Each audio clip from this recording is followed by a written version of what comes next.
EDSI, may nagseselos na.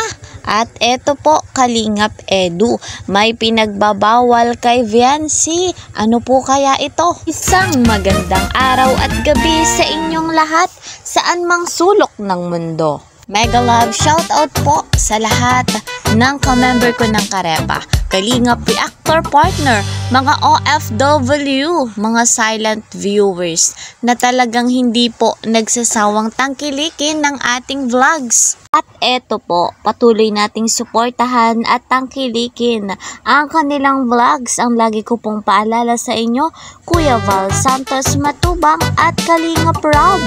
Tuloy din naman nating suportahan ang kanilang may bahay, Ate Edna Vlogs at Chucky Tapia. Gayon din po ang lahat ng Kalingap. Ayan, napakabuti ng kanilang layunin sa mundong ito. Kaya naman patuloy pa nating suportahan at i-subscribe sa hindi pa po nakakapag-subscribe. Sa bago po sa aking munting channel, ako inyong lingkod, Kalingap Kel. Please po subscribe, like and share at huwag kakalimutan, click the notification bell para lagi po kayong updated sa aking mga videos. Mga Kalingap, dito na nga po tayo sa ating topic. Sino nga ba ang nagsiselos sa dalawang ito? Nakakatuwa po talaga yung vlog ni Kalingap Rob patungkol nga po sa love team na EDSI, yung kanilang Q&A, question and answer. Dahil po sa Q&A, nalaman natin kung sino yung nagsiselos. Ang tanong nga po ni Kalingap Rob kay Bibi Viancy ay kung nagselos na nga daw po ito, lalo na sa mga nangyari nung nakaraan. Ang sagot po dyan ni Bibi Viancy ay hindi. Hindi daw po siya nagsiselos. Sa dahilang ipinapaalam naman daw po ni Papa Eds at ipinapaliwanag yung mga nangyayari.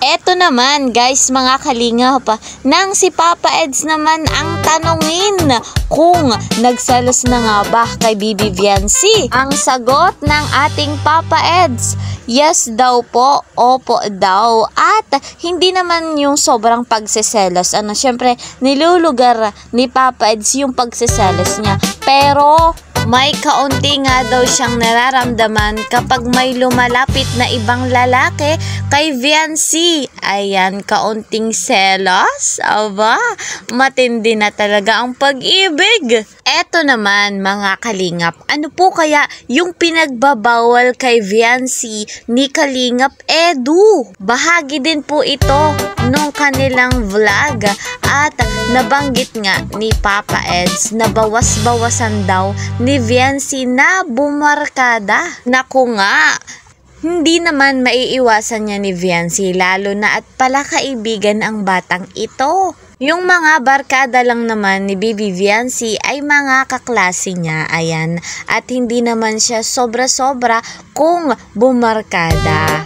Unawa naman po natin kung bakit ganon yung nasabi ni Papa Eds kay Bibi Viancy. Syempre matured na siya, alam niya yung mga bagay na ganon. At ang isa pa, pinag-iingat niya si Bibi Viancy. Napaka-caring ni Papa Eds kay Viancy. Alam natin yan at batid natin yan.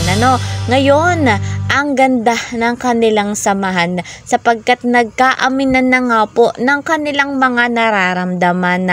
Ang lupit ng part na ito. Kaya po guys, mga Kalingap, para sa akin, sa loob ng 5 taon, officially true love na ang love team na EDSI. Ayan guys, hanggang dito na lamang po muna ang ating update patungkol sa love team na EDSI. See you po sa next video. Ingat po kayo palagi. Bye-bye!